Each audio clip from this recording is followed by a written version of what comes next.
بسم الله الرحمن الرحيم.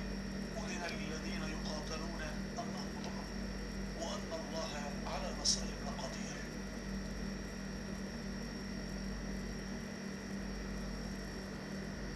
أذن للذين يقاتلون في سبيل الله بأنهم ظلموا.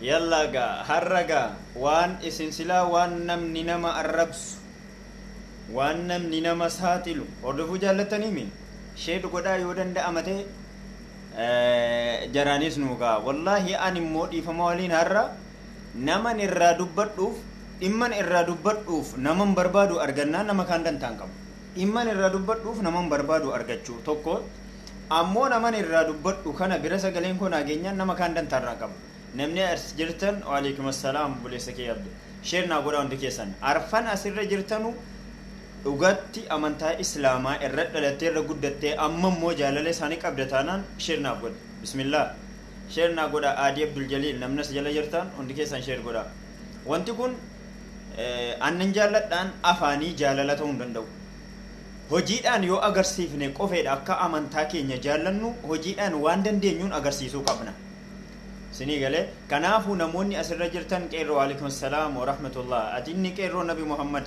alayhi salaatu wassalaam atis sirnaa godhi namoota irraa dubbannuuf dhimma irraa dubbannuuf nama nu barbaachisa namoota irraa dubbannu akka bira ga'uu fi sagaleen keenya kun akka namoota kana bira nuuf ga'uu fi nutiif amantaan islaamaa waliif maal akka taane sirriitti itti himanna waan ta'eef sheernaaf godha hundi keessan qeerroo walloo ahlan wasaalan hundi keessanoo ahlan wasaalan ani akka kootti aniif amantaan islaamaa maal akka waliif taane ittan hima atis itti himatta namu ammoo nama bakka bu'ee ergaa waliif dabarsa waan mataa kee keessa jiru waan garaa kee keessa jiru haasa'uu hin danda'a yaada ati qabdu kana ibsuudhaan danda'a yaada ati ibsachuudhaaf akka itti dhabdee bakka itti dhabdee anatu dubbatee siif ibsuu danda'a waan ta'eef sheer nu godhe keessaa'u ammoo ana biratti ani guyyaa gandaa hin jiru waa'ee gaafa gandummaan baratamu ani hin jiru na dhukkuba ture gaafa sana mana barumsaan dhaqne amantaa koo amantaa islaamaatiif saba koo maqaa godina jimmaatiin nama natti dhufu hin jaalladhu yoomillee kana har'as boruus nan himadhaan maaliifi an ganda namaan tuqu waan ta'eef namni tokko ganda koo hin tuqin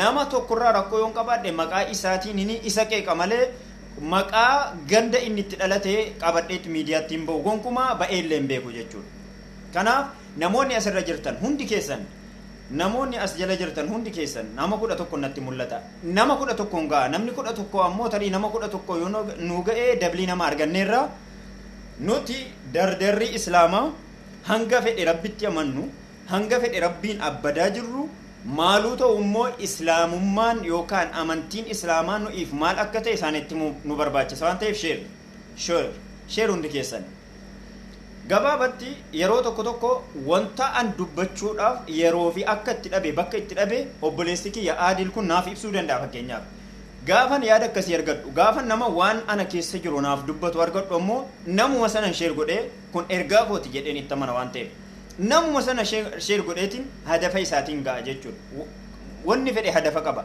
bakka ilaal haasaan tokko bakka itti galtu qabdi akka gooliin tokko gara kuwaasiin tokko gara goolii dhiitan haasaan tokkos goolii itti galtu qabdi gabaabumatti haasaa isin nama tokkotti goolii galchuuf rakkattan isinii wal ta'ee yaada keessan fudhadhee isiniin deeggaramee asirratti waliin deeggaramne goolii barbaachiftutti galchuu ni dandeenya kanaaf isin warri as jala jirtan namni ani amantaa kootiif nam dhaabbadha nan jaalladha amantaa koo jettu sheennaaf godhe maaliifi yeroo tokko bookee boodaan titichatu jira titicha boodaan ammoo boombiitu jira isaan hunduu mataa isaaniitiin waan balleessan qaban beekaa bookee isheen xiqqoon sun titicha yookaan tisiisa ishee irra xiqqoo guddoo of boodaan qabdi agartanii tisiisni isheen hanga taate bookee irra caaltu sun ammoo boombiidhaan gadi xiqqaatti boombii ofirra guddaa fuuldura qabdi isaan hunduu mataa isaaniitti waan dalagan qaban siniif galee kana jechuun xiqqaa isaaniirraa yoo waa agartan guddaa isaaniirraa akka madde hubanneeti kanaaf sheernaa godhaa tokko hin dhiisin namni asirra jirtan digdamni rabbii jedhaan jedhu takkaa guyyaa tokko rabbii jedhaa sheernaa godhaa irra rabbiif jecha keessaa namtittii gammadaa oolaan jedhamtu sana koomantii isii qabanneerra sinii galee namni koomantii namaa jalatti kana barreesse poostatuuf akka rakkataa jiru waan irratti hubanneef akka inni hin poostatneef achitti afaan isa luugamuu qabna sinii galee tokkummaan nuti qabnu gamaaf gamana teenye dhiiraaf shamaraan tokkummaan nuti qabnu firee yoo borillee taate yoo boruu hiikamuu taate kiyyaan suni firii tokkummaa keenyaa itti arganneerra amantaa keenyaaf maal akka taane isaanitti agarsiifneerra har'a ammoo koomantii gammadaa olaansana isaan kaasuu danda'u garuu qeerroo fi qarree dardaraa fi dubara islaamaa jala hin dabarre jechisa kanaaf qabanneerra itti manna kottaa waan inni jedhes isin agarsiisa narka jira wanti inni jedhe waan ta'eef nama nagarre isin agarsiisa namni argitan ammoo argitaniittu sanarratti deebii kenninaaf isin galee namni asirra jirtanu sheer godha hundi keessan sheer naaf godha hundi keessan namni as jala jirtan hundi keessan sheer naaf godha amma dura isin ilaala nama meeqa akka taane nama meeqaan akka wal hordofaa jirru hundi asirra jirtan narka jira jechuudha isin agarsiisa waan inni jedhe amma isin sheer godha bas bakka yaanneen naaf ga'uu qabdan ammoo na waliin turuu qabdan yaada keessan illee ni kennata waan ta'eef dogongoraan qabu naaf sirreessita waan ta'eef yaada isin qabdan illee isin irraan fudhadha waan ta'eef yaada wal utubetu bakka barbaadame ga'a waan ta'eef yaadaan wal utubnee tokkoomnaan yoomiyyuu aduwwii keenya dura dhaabbachuu ni dandeenya ammoo nama tokko injifatuun lolanii miti rasaasaan qofa miti kana rasaasa qofatti nama nina mataadhaan nama injifatan wallahi arkaan illee nama injifatan kanaafu shabakaan kiyya asii injiru asii nama 24 godhuu natti mul'ata namni as jala jirtan hundi keessan shennaa godha tokkoffaa duraan dursa isin warra naan jedhaa jirtan assalaamu alaykum wa rahmatullahi wa barakatuh kiyya qabadhaa isin warra naan jettan wa alaykum assalaam wa rahmatullahi wa barakatuh sheer nu gochuun dagatina dardarri islaamaa qarreen islaamaa as jala jirtu sheer gochuun dagatin tokkoffaa irratti baga gammaddan yoomiyyuu kun gammachuudha anaaf wanti amantaa koo ilaallatee godhamu wanti dhiibbaa fi miidhaa ta'e amantaa kiyya irratti godhamu anaaf gadda guddaadha dhiphina guddaadha wanti immoo namticha amantaa koo xiqqeessu nabi muhammad alayhi salaatu wassalaam ergamaa duraa fi booda xiqqeessu irratti hojjetamu immoo anaaf gammachuu kooti nama akkasiin amantaa koo nama xiqqeessuuf nabi muhammad xiqqeessu irratti yoo wanti tokko dalagamu gammachuu kooti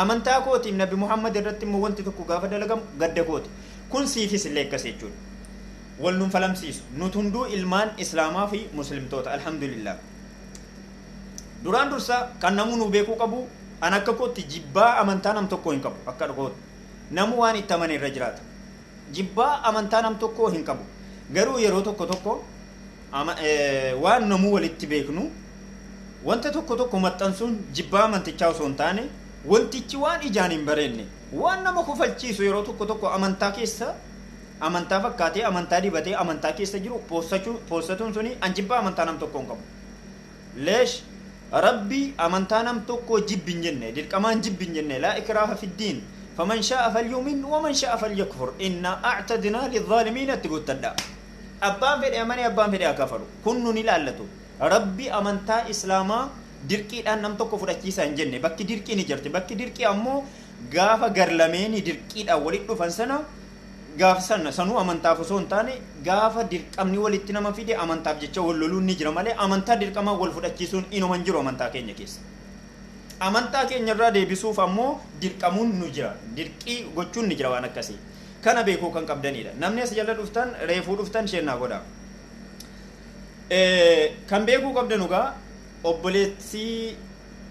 obboleessan jennu mucaan biyya keenya obboleessan jedhu nama akkasii mucaan biyya keenyaa tokko inni sattawwaa baddaa keeniyaa fakkaatu sun yeroo muraasa dura ergamaa keenya alayhi salaatu wassalaam dhugaa rabbi sattawwaa paarkii biyyaalessaa keeniyaa keessatti antiiviin arge fakkaata gurbaan sun arraba hin jedhina waan fedhe immoo yoo ta'e yoo arraba yoo ta'e inni nabii koo xiqqeesse anis arrabsuun birkiidha maal la godha eessatti naga eessatti wal beekna galiinuuf ta'uu isaatti baga gammaddan tokkoffaa jechuudha lammaffaa irratti kan beekuu qabdanu dhibba keessaa kuma keessaa kitila keessaa tokko mul'ate gaafa tokkoon sun mul'attu tokkoon kanatti adaba gochuun keenya ammoo adaba gochuun keessan ammoo isaan as ba'uudhaaf karaa ilaallataa jiran qaawwa barbaaddataa jiranitti qaawwa cufuudha jechuudha kun yoomutti fufuu qaba. Tokkummaan nuti amantaa keenya irratti qabnu har'as boruus haala har'aa kanaan indoom kanarra dabalatee cimnee kanarra cimnee tokkummaadhaanii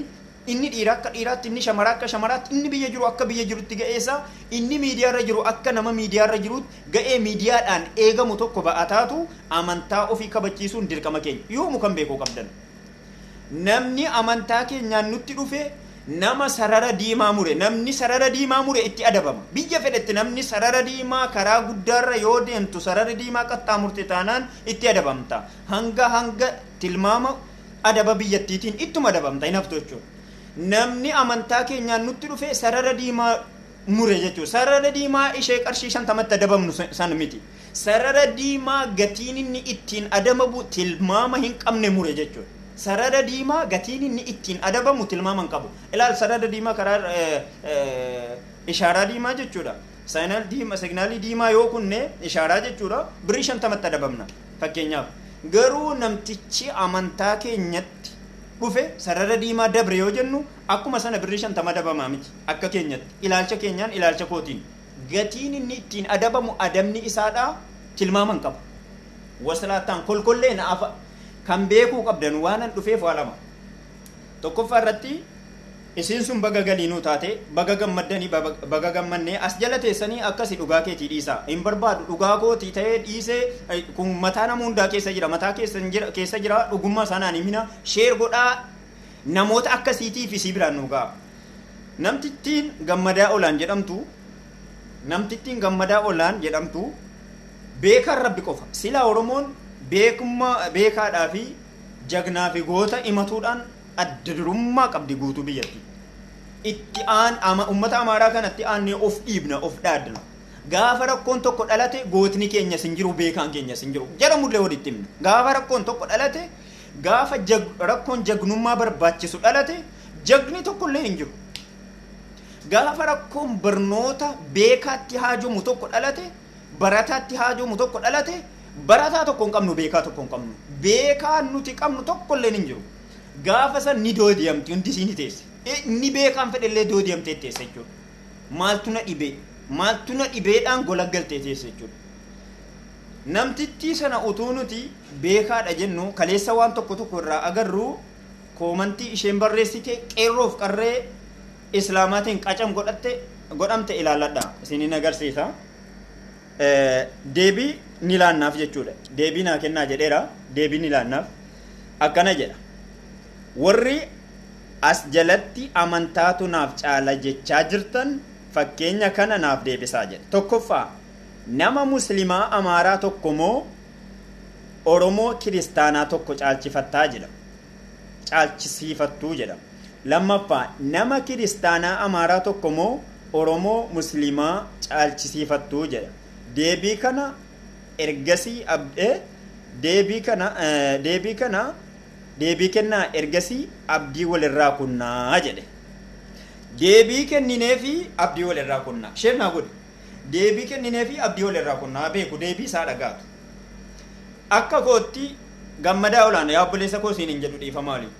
Obbolummaani finyoon islaamummaa al-urwati al-wusqaa finyoon cita hin qabne aadni cita hin qabne kan obboleessa godhee nam tokkotti na hidhu obboleessa islaamaa nama laa ilaaha illallah muhammadur rasulullah jedhu qofeetti amanutu obboleessa kooti. Ati garuu saba kooti lammii kooti obboleessa koo ta'uu hin dandeessu. Gonkuma obboleessa islaamaa kan jedhamu keessa hin jiru. Yaa gammadaa olaan dhala biyya kooti dhala saba kooti dhaggeeffadhu yoo sagaleen koo kun si bira geesse. Yoo ijoolleen Oromoo kun na tuffachuu dhiiftee siin naa geesse dhaggeeffadhu. Ani akka kootti shayxaanni hin mul'anne kun dhokatee shayxaanni natti hin mul'anne kun miti nama dhiisi. Shayxaanti hin mul'anne kun islaama taanaan obboleessa kooti. Isan caalchifadha jechuudha. Oromoo kiristaanaa tokkorra Amaara kiristaanaa tokkorra jala mudeensitti maan miti dhala namaa shayxaana islaamaa tokko abbaa fedhe irra caalchifadhaan. Shayxaantichi obboleessa kooti jechuudha anaaf. Shayxaanti islaamaa tokko abbaa fedhe irra naaf caala jechuudha. Gaafa gara amantaatiin walitti dhumne. Oromoo kaafiraa tokko dhiisi. Oromoo kiristaana tokko dhiisi. Shayxaanti islaamni tokko anaaf abbaa fedhe caala. Obboleessa koo islaamaati jechuudha. Osoo mul'atiin achitti bakka dhokatee jiru sanitti. Dhagayi. amantaa islaamaa jechuun jara murreessitti nabboleessa kiyya. Oromummaan waraqataan farramamee ummata islaamaatiif hin kennamne kanaati oromummaa irraa fuuchuu dandeessu. Firmaa san nuu galchaa jechuun dandeessu. Oromummaan dhiiga keenya yoo ta'e islaamummaan ruuxii keenya kan ol dhattee gadi dhaqxu hafuura jechuudha. Hafuura keenya namni hafuura hin qabne hin jiraatu. Yoo amantaa islaamaan qabaanne hin jiraannu nuti. Jiruun keenya amantaa islaamaati. Yaa si'ii fi yaa fakkaattota keetii. Amantaa keenyaan gonkumaa itti dhufuu hin dandeessan. Amantaan islaamaa nu'iif jala murreessitti hafuura. Hafuura kana namni hin qabne hin jiraatu. Nu'iif amantaan islaamaa kan oromummaan dhiiga jenneerra. Ayyee dhiiga yoon hin qabaanne waan adda addaatiin gargaaramee yeroo muraasaaf bubbuluu turuu nan danda'a. Garuu hafuura yoon hin qabaanne sekoondishaniif turuu hin danda'u. Hafuurri keenya amantaa keenya. Oksijiiniin keenya amantaa keenya. Jala murreessinitti himna. Irreechis irree keenya hin taane hin kabajaminis hin jenne namni irreecha kabajuun irra jiraatu akabajatu. Islaamallee yoo ta'e kan islaamummaa isaa dagate rakku. Garuu anamman islaamummaa koo hin dagannetti hangan adii gurraacha beekutti hangan zulmii hangan baaxila hangan shirkii waan hunda adda baasee beekutti bakka akkasiin dhaabbadhu. Dhakaatti mukatti dhadhaa dibuun shirki. Dhaqan marga qabatanii bishaan cuubanii waaqa kadhanna jechuun shirki. Amantaan keenya nun barsiifne kanaafin dhaqnu kanaaf mormine kanaaf jala dhaabbanne.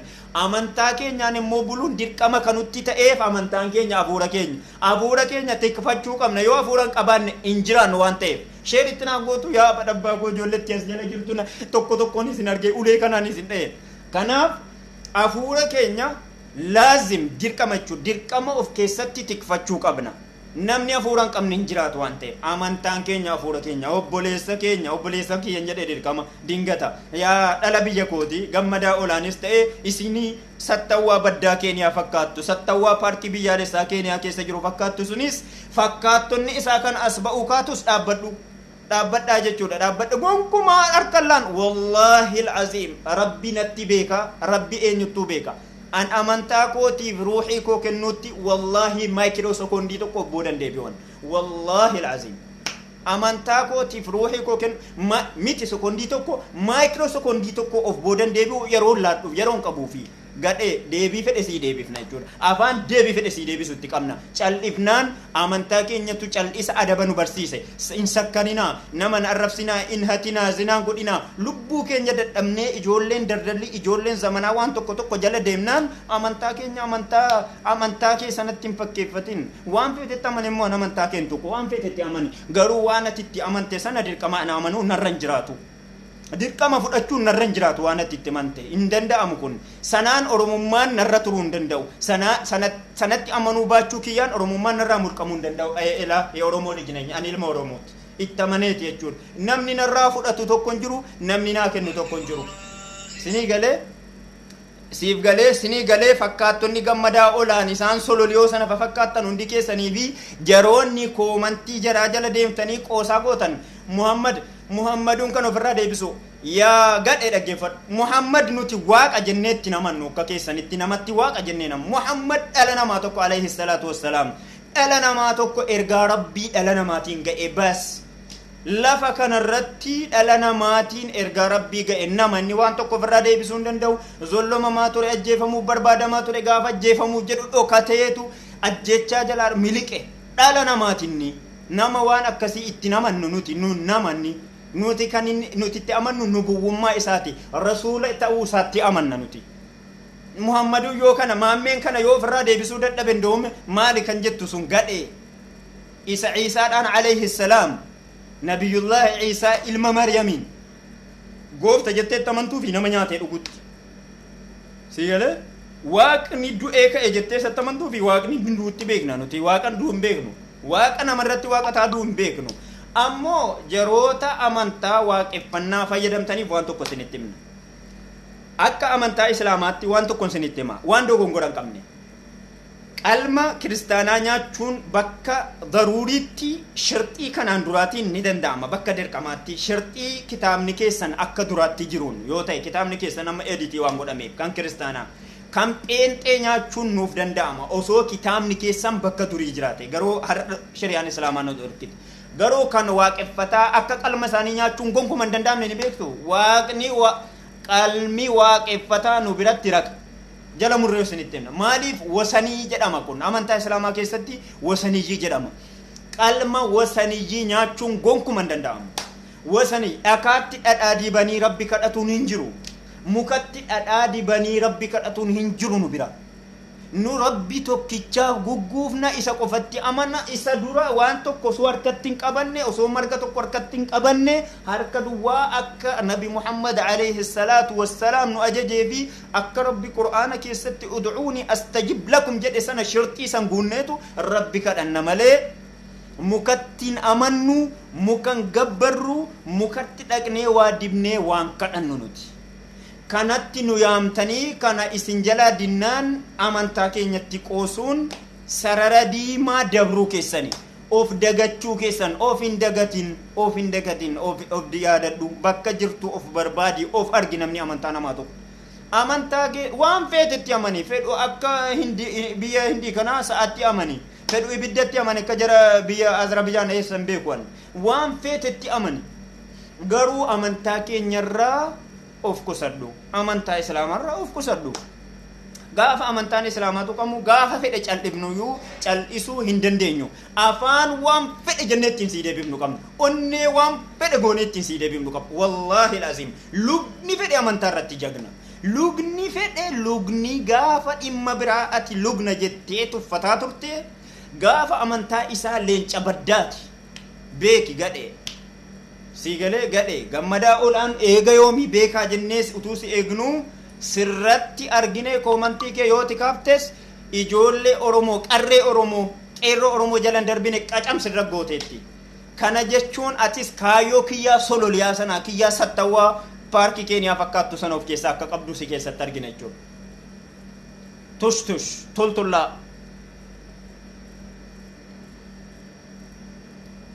Kanaafu isin ijoolleen islaamaa wanna tokko walii dhabna jiru gaafa namni feete gadheen feete isaan kaayyoo lama qaban. Isaan namni amantaa islaamaa qeequ namni amantaa islaamaatiif nabiyyii keenya jaallatamaa alayhi salaatu wassalaam irratti qoosu kaayyoo lama qaban. Kaayyoon isaanii tokkoffaan amantuma islaamaatiif Oromoo islaamaa walitti jibbuu. Utuu akka isaaniiti Oromoon islaamaan jiraatu beeka. Utuu akka Oromoo waaqeffataatii fi Oromoo amantaalee birooti Oromoon islaamaa hin jiraatu. Kaayyoon isaanii inni guddaan kana. Yoo an Oromoo islaamaa ilma Oromoo wallahi yoomillee an Oromummaa koo hin kaadu eenyullee farrameenaan kennine eenyullee firmaa san dhufeen harkaa fudhatuu hin danda'u. An ilma Oromooti gadhee an Oromoo islaamaati. Oromoon islaamaa kunuu numa jira. Barataa feete ta'i beekaa feete ta'i si caalla gaafa amantaa keenyaa. Kolkollee warabbal kaabaa si caalla gaafa amantaa keenyaa. Tushuush. Tokkoffaa isaan Oromoo islaamaatiif islaama jibban. Lammaffaan ammoo maali? Beekamtii argachuuf feemas ta'uu fi hordoftoota amantaa isaanii bira ga'uudhaaf amantaa keenya qeequ. Akkamitti? Gaafa namni tokko aadaa Oromooti. Oromoon keenya iddee kanatti boodattafaadha waan ta'eef Oromoon islaamaa. Gaafa namni tokko amantaa islaamaatti qeeqe yookiin qoosaa godhe maal aadeffanne feesbuukii isaa fuunee mooshin goona. Hordoftootni amantichaa kan nu jala jiran kan ergasii nama sana hin beekne gaafa nu feesbuukii namticha sanaa mooshin goonee barreessinu maqaa isaa barreessinu dhaqanii hordofaa jiran. Sekoondii tokko keessatti foolloo 30,000 10,000 15,000 argatte jechuudha. Isinii galee kana karoorri isaanii kana lamaan qofa qabu isaan. Kanaafu isin gaafa wanti tokko dhalate feesbuukii nama sanaa mooshin godhinaa isin. Suuraa isii mataan gad deebisaati yookiin maqaa ishee osoo mooshin hin godhin afaan Ingiliffaatii yoo isin banatte taate afaan Oromootiin barreessaa dhukkeerraan kaasaa. Gaafa isin maqaa FBC maxxansitan tokko tokkoon isin jala yoo xiqqaate nama 5 qabdi nama isheen agarre jechuudha. Yoo xiqqaate nama 5 qabdi nama kanaan dura isheen agarre. Akka namni kun isee argee dhaqees hordofee waliin humna dabalatanii bornotti qoosanuuf sababa ta'aa jirtan. Feesbuukii namaa ariifattanii maxxansinaasin. Suuruma ishee qofa gad deebisaan maxxansaa irraa gilindifna. Maqaasii namni tokko nuuf himnaan ga'a bakka. Maqaasii sanuu feesbuukii meeshin gootanii osoo hin taane maqaa normaalii nuuf himaa nu ga'a. Kanuma qofeen nu ga'a. Bas kanaan irraa taphanna nuti. Gaafa irraa taphannu ammoo bu'aan tapha keenya injifannoo hin galuudha. Goolii meeqatti galgine 1-0 5-0dhaan galle jechuudha. Galata Rabbii.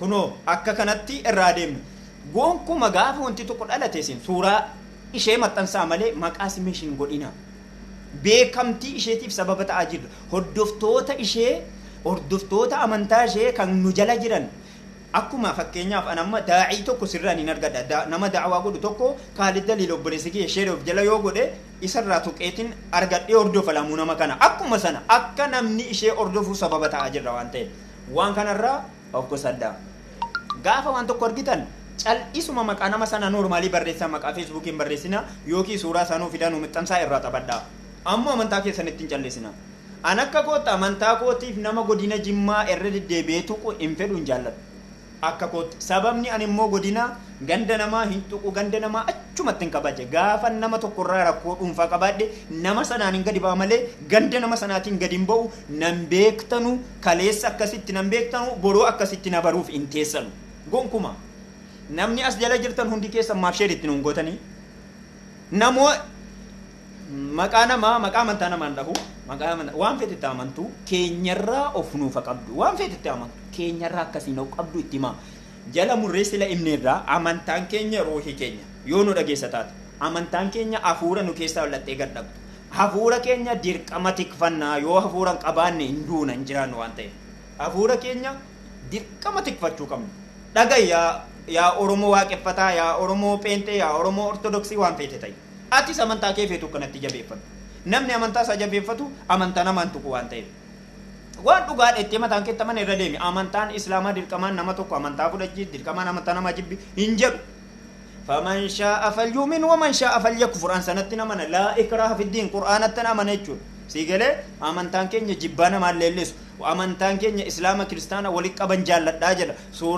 suuratul israa walaqad karramnaa banii aadam jedha malee islaama qofan addatti jaalladhan jedhu qur'aanni rabbii yaa namuu hojii isaatiin fuula rabbiitti akka adabamuu fi hojii isaa akka argatu nu ajaja waan ta'eef nuti amantaa namaan tuqnu nama amantaa biraa hordofuuf jibba hin qabnu naamusa amantaan islaamaa qabuu fi bareedina amantaan islaamaa qabu isaanitti agarsiifnee akka isaan gara keenya dhufan gochuudha keenya ga'een keenya lafarratti nu ergamaan nu keessa jiraatee akka kaleessaatti ergaa namaan ga'aa oolu guyyaa guyyaarraa wahyii rabbirraa nu fuudhaa oolu waan hin jirreef ergaa yoomillee citan gamne guyyaarraa guyyaatti darbaa bulu amatarraa amatatti dabraa bulu jaarraarraa hanga jaarraatti dabraa bulu nabi Muhammad alayhi salaatu wassalaam nuuf kaa'ee deeme ergaan isaa dhaabbata qabu kan isaa qofa namni tokko yoo danda'ame ta'e waan tokko narraa nama tokko naga'usatu jedhe waan ta'eef kan inni nuun ga'e ergaa rabbii inni nuun ga'e sana alayhi salaatu wassalaam salawaatu rabbii wasalaamu alayhi dhala namaatiin ga'uu qofa nutis siigalee nuti naamusa amantaa keenyaa siin ga'uu qofatu nurra jira malee amantaa keetii fi si walitti xiqqeessuun nurra hin jiraatu rabbi dhala namaa an kabajeen uume jennaan an akkamitti dhalli namaa kun dhala namaa xiqqeessare rabbi walaqad karramnaa banii aadam وحملناهم في البر والبحر ورزقناهم من الطيبات وفضلناهم على كثير ممن خلقنا تفضيلا جد وانا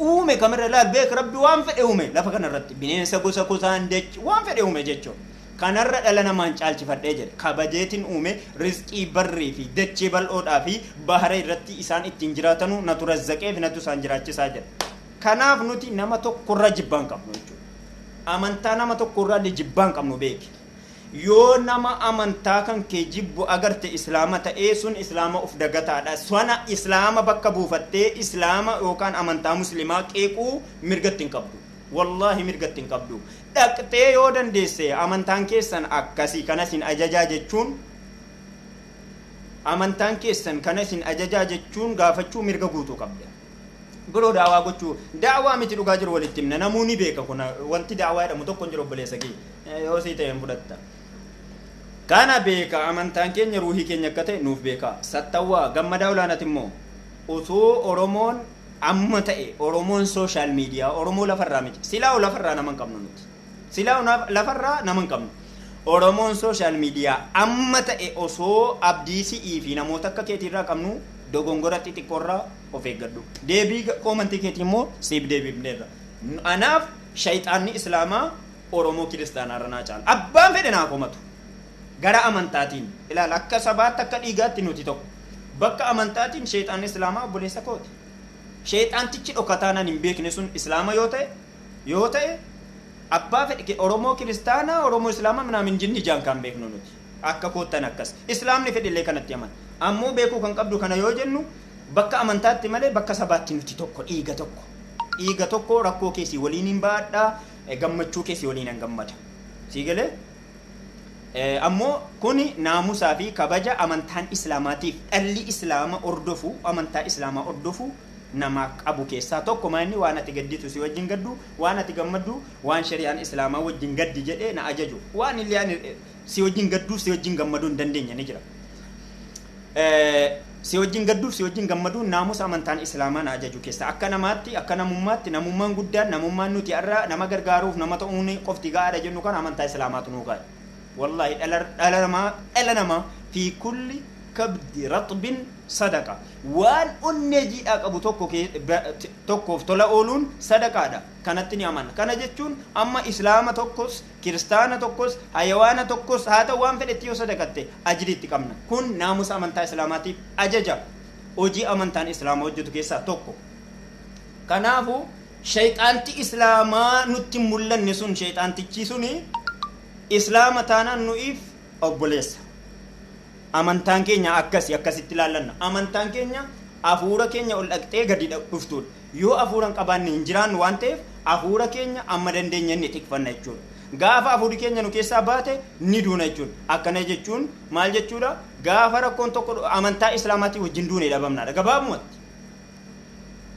koomantii keessa qabanneerraa jechuudha yoo si fidanaa geesse yoo ijoolleen kun fedhu sitti isheen naa goote fedhu dhageessan hin beeku ammoo ijoolleen keenya maqaa namoota akkasii guyyaa tokko maxxansina suuraa isaanii argannaan ga'aadha maqaa isaanii noormaalii eenyu akka ta'e baruudhaaf argannaan ga'aadha maaliif akka isaan fammasanuuf akka isaan namoota isaanii baay'ifatanuuf sababan ta'ina ga'a bas akkasii tokkummaan nuti ijoolleen sooshaal miidiyaa akka biyyaatti agarsiisaa turreef agarsiisaa jirru bu'aa itti fufa hin qabnes ta'u akka biyyaatti argineerra bu'aasa kan ammoo wanaatti bu'aan isaatti fufee hanga har'aa jiru firiin isaa lafarra jirullee kan nuti argan ijoolleen sooshaal miidiyaa qabatamaan immoo lafarra keewwatte ni jira akka amantaatti illee kunoo bu'aa keessan agartaniittu jechuudha qarreen islaamaa qeerroon islaamaa gaafa wanti tokko maqaa amantaa keetiitiin sitti dhufu inni barruu barreessuu dandeessu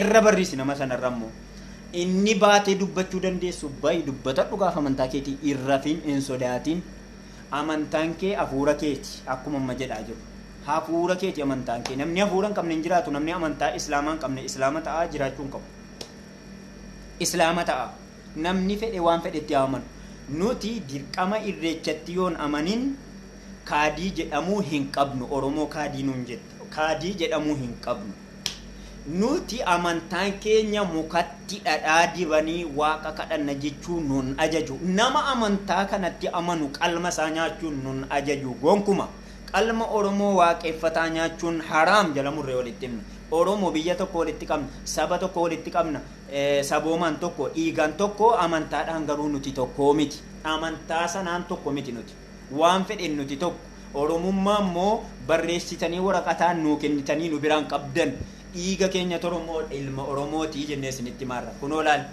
faajjii oromummaa isaa islaamni kiristaanni itti amanu sawaaqeffataan pheenteen ortodoksiin itti amanu ilaali kunoo tun oromoon taane tun oromummaa kootti hin amanne kana jalan taa'u jechuudha kana harka kootti hin kaawwadhu siigalee barreessitee naa kennitee waraqata barreessitee naa kennite sana galcha abbaa keetii seete dhuftee na biraa fudhattee oromummaan irraa mulquu gonkumaa hin dandeessu isin kaayyoon keessan oromoo islaamaatiif islaama jibbuudhaami jenne jirra kun oromoon islaamaa teenye gufuu isinitti taana milkooftan gonkuma milkooftan jala murree walitti akkas qur'aanatti nuun qoosina nabi muhammad alayhi salaatu wassalaam nama ergaa rabbii nuun ga'etti nuun qoosina amantaa keenyatti nuun qoosina waan feetanitti amana barbaachisaa taanaan hordoftoota hinduu ta'a barbaachisaa taanaan waan mataan keessanitti amanetti amana nuti waan mataan keenyatti amanee fi waan irra dhalannee fi waan isa malee jiraachuu hin dandeenyetti amannee of harkaa qabna ay waan sana gadhiisaatii kottaa isa keenyaatu caalaan hin danda'amu wanta akkasii sinii galee amantaa biratti nuti tokkoo miti bakka amantaatti nuti tokkoo miti jala murree walitti naan oromoodha namni oromoo miti naan jedhu hin jiru jedhullee afaantu isa boola'e waan tokko fiduu hin danda'u afaantu isa boola'e An Oromoo ilma Oromooti. Oromoo ta'in dhaladhe, Oromoo ta'in jiraadhe, boruu isaan Oromoodha. Garuu Islimnaan ammoo osoon hin dhalanne dura abbaa kootu afaanii waan hambaase. Garuu ani gabaabumatti dhala halaal, dhala Islaamaati. Oromoon hunduu Oromoon Islaamaa hunduu akkuma jedhu kanatti tamana waa'ee amantaa isaatti jala murree isinitti himna. Arraba keessaniif qeeqa keessaniin namni booda deebi'u tokko illee hin jiru. Namni amantaa isaa tuffatu amantaa isaatiif bakka hin qabne yoo jiraate ofa baruu akka nu baruu sababallee ta'uu danda'a wanti tokko yeroo akkasii yeroo tokko tokkoon akkasii dhalachuun gaariidha. Akka of yaadannu akka amantaa keenyaaf nama ammam akka qabnu barruuf nu gargaara. Nama ammam qeerroo ammam qarree ammam akka qabnu barra gaafa wanta akkasii dhalatu gaarii ta'ee ka'ee gaarummaa isaarra immoo badii isaatu caalaa qishnaa keessaniin amantaa keenyatti isa qishnaa gootan sanaan fammasuu barbaaduun hin danda'amu. Har'aan booddee hin danda'amu yoo jennu gadhee adabuu hin dandeenyu. Gadheen bor ka'uu dandeessi, waan feete qabattee dhufuu dandeessi, waan siin qabattee dhuftu nu takkatti fashaleessa jechuudha. Galma isiin baateef nutu hanqisuu danda'a jechuudha. Tokkummaan nuti agarsiifne akkuma kiyyaa sana yeroodhaaf fedhu saatii tokkummaan hidhamin mee dhaadannoo jala argaa turtan fokkara jala agarsiisan argaa. Oromoon Amaara kanatti qeeqna yeroo hedduu wallaahi Oromoonis Oromoon fokkara qofee jagni tokko gaafa rakkoon jagnatti nama haajomsiisu tokko dhalate jagni Oromoo tokko jagnummaan rakkoo sana jala dhaabatee saba isaatiif dhaabbataa jiru hin jiru. Kunoo ganda keenya keessatti nu xaragaarti. Ganda keenya keessatti eessaa kaatee dhuftee gadheen nuti tuffannu sun nu xaragaarti hin qabnu. Barataa beekaa gaafa rakkoon beekumsaa fi barataatti aajomu tokko beekumsa qabu barnoota qabuun jala dhaabbatee rakkoo dhalate nuuf furuu hin qabnu. Hundisaa kan afaanii fi kan faayidaa mataasaati, kan faayidaa garaasaati. Baay'een nama keenyaa gara gabbartoota kursii dheereffatuuf aangoo barcumaa qaban dheereffatuuf jala dhugaa jiru awwaalanii irra ta'anidha. Kedda'anii irra ta'anidha. Baay'een Oromoo Islaamni isaa kiristaanni isaa silas amanamaa miti gaafa rakkoo hin qabnu abdannee hin qabnu. Haa ta'u fokkorri isaan kaleessa agarsiisaa turan fokkorri deeggartootni isaanii koomantii keessan dubbisaa turre koomantii isaanii argaa turre agarsiisaa turan kunoo waan tokkotti isaan hin baafne tokkummaa ijoolleen Islaamaa qabdu xiqqaaf guddaan biyya keessaaf biyya alaan qabdu qacan gootee sa'aatii 24 keessa galiinuuf goote. Gobos isinitti gammanne jechuudha. Ijoollee Oromoo kana goote ijoollee Oromoo Islaamaa kana goote sitti gamman. Ammoo ijoolleen Oromoo Islaamaa gara amantaatiin firan qabdu jala mureensitti hima. Fira hin qabnu gara amantaatiin. Yoo biyyeedhaa walitti qabna. Biyyee walitti qabna. Oromoo namni waraqataa nuu kenne hin jiru jenneerra Oromummaa. Namni kaleessa nuuf kenne hin jiru. Oromummaan kaleessarraa jira irra dhalanne irra guddanne ittiin jirraami.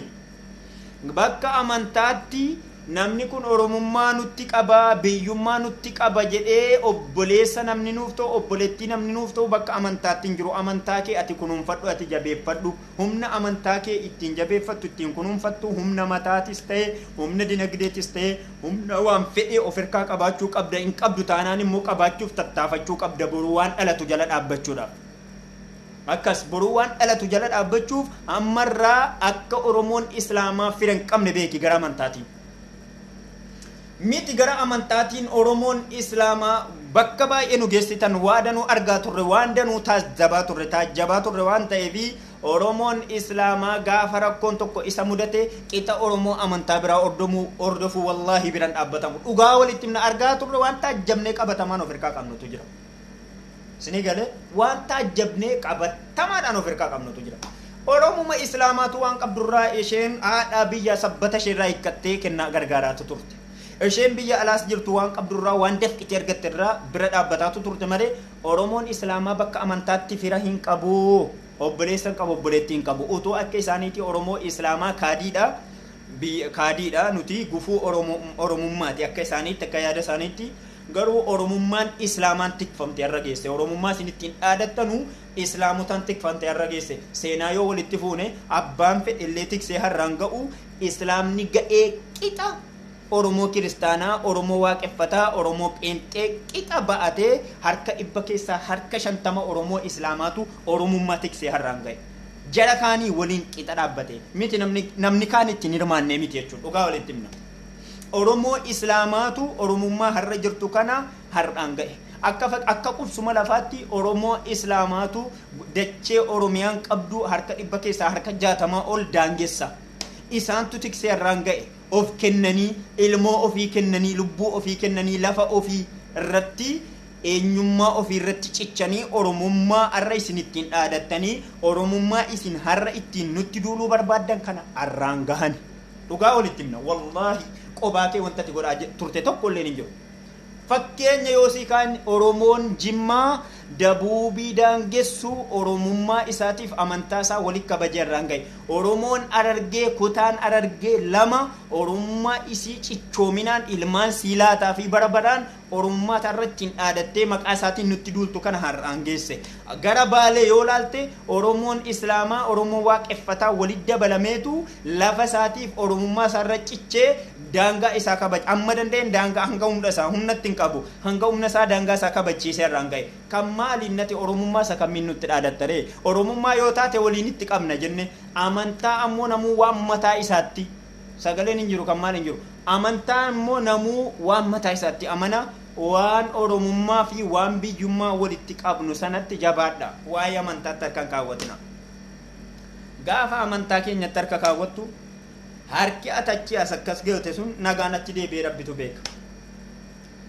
Gaafa harka tokko gaafa waan tokko farramuuf kaatu ati quba shaniin areeffatteen farramin quba tokko hambifadhu maaliif hambifatta gaafa gaabbiin dhufee qubatti hafte sana ciniin ta'an ta'e eddeetti hin farramin quba tokko quba shaniin hin farramin gaafa gaabbitu qubattii kaleessa hambifte sana ciniin ta'an ta'e hin salphatta jechuudha. Amma kiyyaan kaleessa quba ciniinuu dhabee tacheewwana rakkataa jira jechuudha. Nama amantaa keenya xiqqeessu yoomuu fedha rabbiitiin humna keenyaan osoo hin taane tokkummaa fi jaalala nuti amantaa keenyaaf qabnu ilaalee rabbi humna isaatiin kararraa si dabsa. Humna isaatiin ammoo qeerroo islaamaa qarree islaamaa jajjabduu lafaa qabna gowwoomina. Osoo itti himamin kan gootu osoo itti himamin kan dubbattu osoo itti himamin kan barreessitu osoo itti himamin kan barreessistu lafaa qabnan gowwoomina. Amantaan keenya akka isin nu'iif amantaa irratti fira ta'uu dhabdan nu keessaa immoo fira dhaben seenaa nuti amantaa keenyaaf da'oodha. An amantaa kootiin gara kootiin da'oodha. Akkasii waan anaa waliin turtaniif guddaa galatooma. Waan anda gongore yoo asirratti narraa argitan dhiifama guddaa. Waan hir'ate yoo qabaattan akkan itti guutuuf naa barreessaa dhuunfaan naa hima. Waan amma dubbatamaa oole jabeeffadhaa qalbeeffadhaa qabadhaa of harkaa bi'iznillaahi na'am bi'iznillaahi of harka kaayyadha kiisha kaasan kaayyadha. Amantaan keenya jecha ustaasii bisaa tokko dhageessaniitu yoo ta'e amantaa islaamaa jechuun uffata jechuudha. Namni uffata hin qabne qullaadha jechuudha. Qullaa namni amantaa islaamaa hin qabne qullaadha. Akkasi kana jennaan dirqamaan kottu amantaa kanatti galii miti.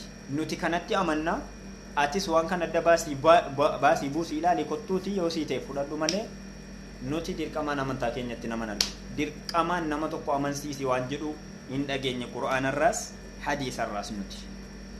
Akkasii obbo Gammadaa Olaanaatu qacam godhamanii laayivii nu baasanii kiyyaa sattawwaa paarkii Keeniyaa keessaa fakkaattu sanarra hin dubbanne iyyuu nan dhiise. Ittuu gaafa barruun barreeffama Gammadaa Olaan sana gaafan argadhu akkan dubbadhu amma kootiin ga'ee koo akkan ba'adhu na taasise. Kana jechuun kumni kitilli isaanii akka booda kiyyaa sattawwaa kanaatiin jiran waan argineef isaanitti takkattuu adaba godhuudha qabna. Fardi luugama hin qabne namaan hin ajajamu. Isinii galee afaan luugama hin qabne illee akka feete dubbatti namaan hin ajajamu. Afaan isaanii luugamuun nurra jiraata. Ammoo amantaa namaa tuqaa amantaa keessan hin kabajina. isinittan hima amantaa namaa amma danda'ameen kabajaa yeroo tokko waan tokko gaafa maxxansinu wallaahi amantaa namaa xiqqeessa osoo hin taane wantichumatu waan amantaa jaraa xiqqeessuudha waan hojjechuun irraan malee waan godhaniif iyyuu maxxansina malee nuti amantaa namarraa jibban qabna sajarri karaa normaaliidhaan geggeeffatan tuqaan jiru maxxansaan jiru eeyyeen qabame kan kaleessaa qabameera dabarsaatiin jiru kanaaf afaan isaanitti amma dandeenyeen adaba gochuu adaba afaanii adaba yaada adaba barruu goone yoo isaan didanii adaba qaama akka isaan irratti fudhannus ittima wallahi adaba qaamaa maqaa amantaa keenyaatiin nama tokko irratti fudhachuurraa obboo dandeebinu wanti kun dhufee jennaan nama nu taajjabu an waa sadiif lubbuu koo yoon kenne hin jibbuan nama sadiif waan sadiif amantaa kootii fi nama dhuunfaa nama lama nama jaalladhuuf lubbuu koo yoon kenne wallaahi rabbiin atti argaa obboo dandeebi'u lubbuu koo illee kennuuf akkas guddaa galatoomaati ilmi keessan miiraan dubbateewu baga waliin turre baga na dhageessanii kan na dhageessan kan na waliin turtan ulfaadha rabbiin gufuu aduwwii keenya nu jalaa hakaasu rabbi karaarraa si adabsu wallaahi laziim nuti amantaa namaatti gufuu hin taanu amantaa keenya bal'ifanne amantaa keenya ordofne waaqeffannaa irreechi irreen koo haali qolte qofeedhaan irreechi irree koo miti irreechi amantaa waaqeffattoota oromooti an kanattiin amantaa miti yoo jettan ammoo aadaa yoo ta'es aadaa amantaa fakkaatuudha aadaa shirkiin makameedha bakka irreechaa dhaquun islaama tokkorra hin jiru yaada kooti kan achi dhaqee islaama of dagateedha yaada kooti inni of hin daganne of yaadataan jira jechuu danda'a waan ta'eef ani immoo yaada kootiin jedha mirginii fi dimokiraasiin jedhamu amantaa islaamaa keessa akka jiru asirraa beekuu dandeessa yoo isin lakki aadaa gadaa oromooti aadaa oromoon kaleessa ittiin bulaa ture jettan aadichi shirkiin makamaadha shirkiin guutamaadha shirkiin laaqamaadha achi dhaabbachuun nurraan eegamu yoo moo'ii nu fudhachiisuuf aadaadha jedhaa jiraattan utuu amantaa ta'uu beektanu hin danda'amu jette mujee badiru hin danda'amu fudhachuu hin dandeenyu ummanni islaamaa waa'ee amantaa isaa irratti saayinsistii fedhe caalaa dursee xiinxala irra ga'eera waan kana kan ammallee irra hin geenye boruu irra ga'uuf jira kan kaleessa irra hin geenye kan har'a irra ga'ee waan kana bareeja kootiin hin arge waan ta'eef boruu irra ga'a waan kana dursinee akka saayinsistiitti an amantaa kootiif saayinsistii fedhen caala abbaa fedhen caala dhalli islaamaa daa'imti waggaa torbaa gadii amantaa isiitiif saayinsistii barataa dooktarii fedhe caalte jechuudha irra geenyerra amantaadha jettanii afaan nu kaa'uu yoo yaaltan afaaniin fudhachuu miti harkaan fudhataan jirru nuti harkaan fudhataan jiru ustaazon maaliif dubbachuu didan kaamil namuu mana mataasaa gala ati guyyaa sila namoota hedduu keessa galte turte amma mana kee galte an guyyaa silaa bakka hedduun nama hedduu waliin hin ture mana koon gal ustaazni waan kana dubbachuu waan dhiisuuf ustaazonni anarra sirra maslahaa biyyoof biyyaa beekan maslahaa amantiitii fi amantootaa beekan kan dubbataa jira kan callisaa jiru waa lamaaf callise yaa maaltu na dhibeedha yaa maslahaa tokkoof callisaa ustaazonni islaamaa calliseen callisu kana jala murreessinitti garuu namoonni waaqeffannaa oromoo waaqeffannaa malee oromoon kaan oromoo kaadiidha jettan isintu kaadiidha namni oromoo islaamaa kaadiidha sababni oromoo islaamaatu oromoo amantoota kaanii qixa oromummaa harraan ga'e decheen daangaan oromiyaa guutuun sila sinitti meera ummata islaamaa parsantii harka 100 keessaa harka 60 ummata amantaa islaamaa ordofuun daangeffamti decheen oromiyaa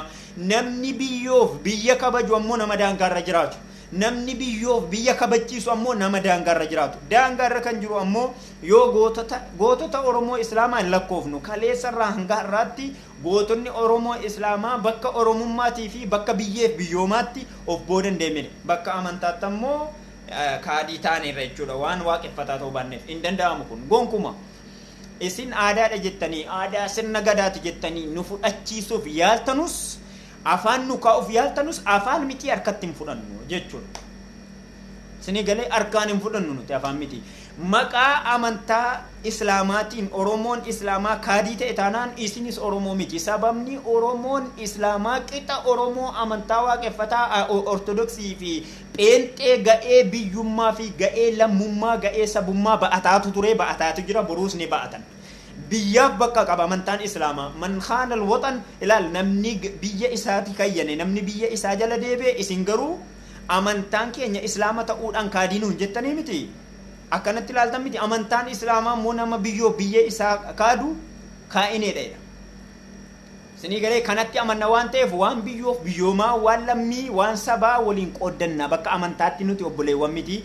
Daangaan keenya achitti daangaa guddaadha. Daangaa waan hin cabne waan hin banne gidduu keenya jira. Innis namtichi laa ilaaha illallah muhammadan rasulullah jedhee dhufe nu ta'e.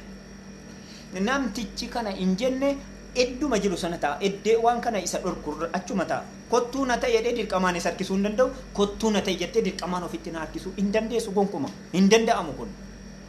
Yoo amantaa ta'uu beeka, akka nuti fudhannuuf, akka nuti tole jenneetti amannuuf aadaadha jettan isinirra barreerra xiinxalleerra geenyeerra. Yoo immoo inni dhuguma aadaa ta'uusaa beektan, aadaa shirkiidhaan guutame, shirkiin laaqame waan ta'eef bakka irreechaan dhaabannu waaqeffannu nuti. Kaadii ta'uu hin dandeenyu jechuudha. Kanaaf jecha amantaa nuti irra dhalannee fi amantaa nuti itti amannutuyyuu kana nu ajaje waan ta'eef malee amantaan keenyas kaadii miti. Maaliif amma ani amantaa keessaniin nuti amantaa keessaniin kaadii jechuu dandeenya. Oromoon waaqeffata Oromoo miti jechuu dandeenya. Garuu abadan amantaa keenyatu nu ajaju. Namni waan fedhetti amanu akka mirga qabu amantaa keenyatu nuuf kaa'ee jira waan ta'eef. Inni fedhe islaamaa ta'u, inni fedhe kaafira ta'u, inni kaafira ta'ee akkuma kaleessaatti kaafirummaa isaanii itti fufu kun mirga. Laa ikraaha fiddiin, laa ikraaha fiddiin. Akkas kana walitti mannaa biyyaaf biyyee walitti qabna. Dhiigni keenya tokko, rakkoo hunda waliin, gammachuu hunda waliin. Gammachuu amantaan islaamaas waliin qooddachuu na dhorkitu. Kan jedhe akka Dr. Ahmad Jabal gaafa sinnaa harkatti xannaan akkana inni simbira dabarraa. Waan amantaan islaamaa wajjin gammadu wajjin gaddi jettee nu ajajju daangaa qaba. Inni illee daangaa nuu kaa'eera bara amantichi. Tuu beektanii isinuu as dhuftanii rabbi isin barsiisu. Gaafa sana dhufne isin hin makamne waliin qooddannu. Yoo islaaman taane yoo kaadii taane jechuudha. Yoo waan islaama taaneef yoo kaadii taane atis Oromoo miti jechuudha. Atis kaadii. Akkas. Salaamu alaikum wa rahmatullahi wa barakaatuh.